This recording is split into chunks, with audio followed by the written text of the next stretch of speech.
Forget the final for a moment. Forget the trophy.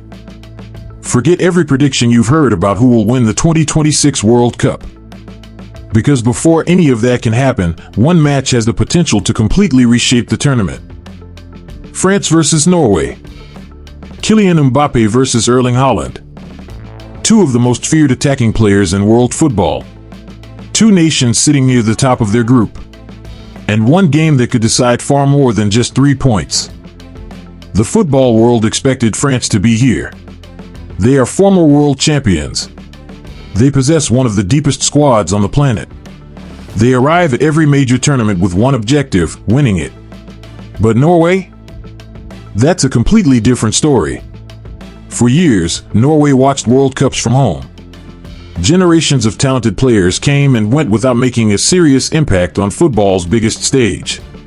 While nations like France continued collecting trophies and competing in finals, Norway remained outsiders looking in. Now, everything has changed. This Norwegian team doesn't play with the mentality of an underdog anymore. They play with belief. They play with confidence. And most importantly, they play with weapons capable of hurting any team in the world. When fans talk about Norway today, the first name that comes to mind is Erling Haaland. That is understandable. His goals speak for themselves. His physical dominance is unmatched. His finishing ability turns half chances into goals. But this team is much bigger than one player. What makes Norway dangerous is the system around him. Every attack has purpose. Every transition has direction. Every movement creates space for the next action. And when everything clicks together, they become one of the most explosive teams in international football. That is why this match feels different. Because for the first time in a long time, France are facing a Norwegian side that genuinely believes it can win. Not compete. Not survive. Win. And that changes everything. The spotlight naturally falls on Mbappé and Haaland, but this game is about much more than a superstar showdown. Both players have already left their mark on the tournament. Mbappé continues to do what he has done throughout his career, terrorizing defenders with speed, intelligence, and ruthless finishing. Every time France move forward, defenders are forced to make impossible decisions. Step forward and he runs behind you. Drop deeper and he gains space to attack. Very few players in football history possess that combination of pace and decision-making. Then there is Haaland. The Norwegian striker approaches football differently. Where Mbappé creates chaos through movement, Haaland creates fear through inevitability. Defenders know exactly what he wants to do. They know where he wants to be. Yet stopping him remains one of the hardest tasks in football. Give him one chance and he scores. Give him 2 chances and the game might already be over. That is why millions of fans are looking at this match and asking the same question. Who will shine brightest? The answer may decide who finishes at the top of the group. And the importance of that cannot be overstated. At the World Cup, finishing first often changes the entire knockout path. One favorable draw can be the difference between reaching the quarterfinals and reaching the final. Every goal matters. Every point matters. Every moment matters. This is exactly why both teams understand the magnitude of what is coming. Historically, France have enjoyed more success in this fixture. Their football tradition, tournament pedigree, and overall quality have often placed them above Norway. Across previous meetings, France have usually entered as favorites. But history rarely wins football matches. Current form does. And right now, Norway are playing some of the best football they have produced in decades. Their performances have shown maturity. Their decision-making has improved. Their confidence continues to grow with every game. Most importantly, they no longer fear the biggest names in football. That psychological shift might be their greatest improvement of all. Because talent alone is not enough to challenge elite teams. Belief is required. And Norway suddenly have plenty of it. Still, belief alone won't be enough against France. From a tactical perspective, this is one of the most fascinating matchups of the group stage. France possess balance that very few national teams can match. They can dominate possession. They can defend deep. They can counterattack. They can control tempo. And they can change the game from the bench without sacrificing quality. Under Didier Deschamps, flexibility has become one of France's greatest strengths. Their structure often begins with a controlled build-up from the back.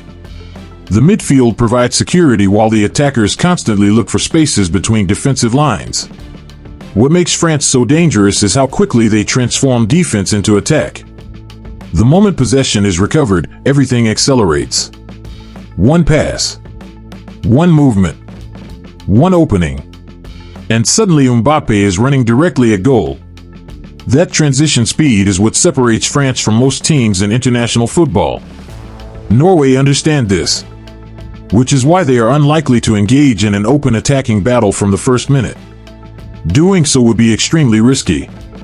Instead, Norway are expected to remain compact and disciplined without the ball. The objective is simple: reduce space, close passing lanes, force France into uncomfortable areas, and then strike when opportunities appear. Because Norway's real threat emerges after they win possession. The moment they recover the ball, the entire dynamic changes. Their transitions are fast, direct, and incredibly dangerous. At the center of everything stands Martin Ødegaard. If Haaland is the finisher, Ødegaard is the architect. He sees passing lanes others don't. He identifies weaknesses before defenders recognize them. And his ability to release attackers into space makes him one of the most important players on the pitch. Whenever Norway regain possession, the first objective is often finding Ødegaard. Because once the ball reaches him, the counterattack truly begins. And that is where France face their biggest challenge. Not simply stopping Haaland, but stopping the connection that feeds him. Because if Ødegaard starts finding pockets of space between the lines, Norway's attack becomes exponentially more dangerous. And that leads directly into the battles that could ultimately decide this match. Not team versus team, player versus player, moment versus moment, mistake versus opportunity. The kind of individual duels that often determine who celebrates at the final whistle and who leaves wondering what might have been. The first battle takes place where matches of this magnitude are often decided. Inside the penalty area. France's central defenders against Erling Haaland. On paper, France possess the physical tools required to compete with him. Their center-backs are powerful, athletic, experienced, and comfortable in high-pressure situations. But the challenge with Haaland has never been purely physical. The real challenge is concentration. For 90 minutes, defenders must remain perfect. One lapse, one misplaced step, 1 second of hesitation. That is often all Haaland needs. The Norwegian striker has built his reputation on punishing mistakes. He doesn't need constant possession. He doesn't need 10 opportunities. He only needs one opening. And that is what makes him so dangerous. France may control large portions of the match, but as long as Haaland remains on the field, Norway remain a threat. The second battle could be even more important. Martin Ødegaard versus France's midfield structure. This duel may quietly determine the rhythm of the entire game. France understand that Norway becomes significantly more dangerous whenever Ødegaard receives possession in advanced areas. His vision, creativity, and ability to play forward under pressure make him the engine behind Norway's attacking transitions. Every successful counterattack usually begins with him. Every dangerous movement usually passes through him. Every defensive recovery suddenly becomes an attacking opportunity once the ball reaches his feet. If France successfully limit his influence, Norway's attack becomes far easier to contain. But if Ødegaard starts finding space between the lines, the match could quickly become uncomfortable for the French defense. Then comes the battle everyone is waiting for. Kylian Mbappé against Norway's defensive line. This isn't simply about one defender trying to stop one attacker. This is about an entire defensive system attempting to contain one of the most explosive players football has ever seen. Mbappe creates problems before he even touches the ball. His positioning forces defenders to think differently. His speed forces defenders to drop deeper. His movement forces defenders to constantly communicate. And the moment concentration drops, he strikes. Norway know they cannot allow large spaces behind their defensive line. If they do, Mbappe becomes almost impossible to contain. This is why discipline will be absolutely critical. Every player must remain connected. Every defensive movement must be coordinated. Because against France, a single mistake can become a goal within seconds. And that brings us to the most important question. How will this match actually unfold? The first possible scenario strongly favors France. An early French goal changes everything. Suddenly Norway are forced to abandon parts of their defensive structure. They must push higher. They must take more risks. They must commit more players forward. That creates exactly the type of game France want. Open spaces. Fast transitions. Direct attacks. The more stretched the match becomes, the more dangerous players like Mbappe, Dembélé, and the French attacking unit become. France have repeatedly shown that they can punish teams who lose defensive discipline. If Norway are forced to chase the game, the situation could become extremely difficult. But there is another scenario. A scenario Norway would love. If they can frustrate France. If they can survive the early pressure. If they can keep the score level deep into the second half. Everything changes. Pressure begins to shift. Expectations begin to weigh on France. Every missed chance becomes more significant. Every passing minute increases Norwegian belief. And that is when counterattacking teams become most dangerous. One transition. One perfectly timed run. One accurate pass. One finish. That is all it takes. The longer this match remains level, the more uncomfortable France may become. Now let's look beyond tactics and examine overall squad strength. Because while football is never played on paper, squad depth often becomes decisive during tournaments. France possess one of the most complete squads in world football. Their goalkeeping department provides security and experience. Their defensive options would start for most national teams. Their midfield combines intelligence, physicality, creativity, and tactical awareness. And their attack contains multiple players capable of changing games on their own. Perhaps the most impressive aspect of France is not their starting 11.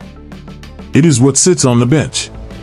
Very few nations can replace world-class players with other world-class players without significantly reducing quality. That depth becomes increasingly valuable as tournaments progress. Fatigue accumulates. Injuries occur.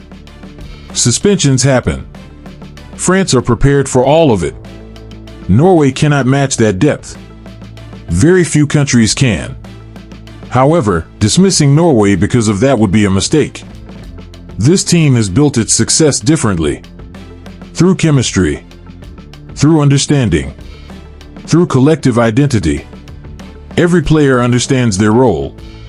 Every player understands the system. And every player believes in what this team is capable of achieving. Their attack remains among the most dangerous units in the tournament. Ødegaard provides creativity. Nusa provides directness. The supporting cast provides energy. And Haaland provides goals. That combination alone gives Norway a chance against anyone. Which brings us to the numbers. Most predictions continue to place France ahead. That is understandable. They possess greater depth, greater experience, greater tournament pedigree, and arguably one of the strongest squads in the competition. But football has never cared much about predictions. Every World Cup produces surprises. Every World Cup creates new stories. Every World Cup changes reputations. And Norway are trying to write their own story. A few years ago, simply qualifying for a World Cup would have been considered a major achievement. Now expectations are changing. Now the conversation is different. Now people are discussing knockout rounds, quarterfinals, semifinals, perhaps even more. That alone demonstrates how far this team has come. France, meanwhile, have a different objective. Nothing short of lifting the trophy will satisfy them. Anything less will be viewed as disappointment. That pressure creates expectation. And expectation creates responsibility. The challenge for France is proving they can handle it. The challenge for Norway is proving they belong among football's elite. As for the final prediction, France remains slight favorites. Their squad quality, their depth, their experience, their ability to adapt during matches. All of these factors provide a clear advantage. But this does not feel like a comfortable victory waiting to happen. Norway have improved too much. Their confidence is too high. Their attack is too dangerous. And their belief is too strong. This feels like the type of World Cup match decided by moments rather than dominance. A moment of brilliance. A moment of courage. A moment of composure. Or a moment of error. The margins are that small. And that is exactly why millions of fans around the world are waiting for kickoff. Because matches like these often tell us something important about a tournament. Not just who is strongest, but who is ready. Ready to handle pressure.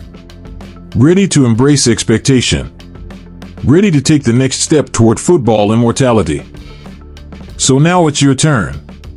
Will France prove why they are considered one of the leading contenders for the World Cup trophy? Will Norway continue their remarkable rise and deliver one of the biggest statements of the entire tournament? Will Mbappe produce another unforgettable performance? Or will Haaland once again remind the football world why he is one of the most feared goal scorers of his generation? Share your prediction below. Who wins this battle? And what will the final score be?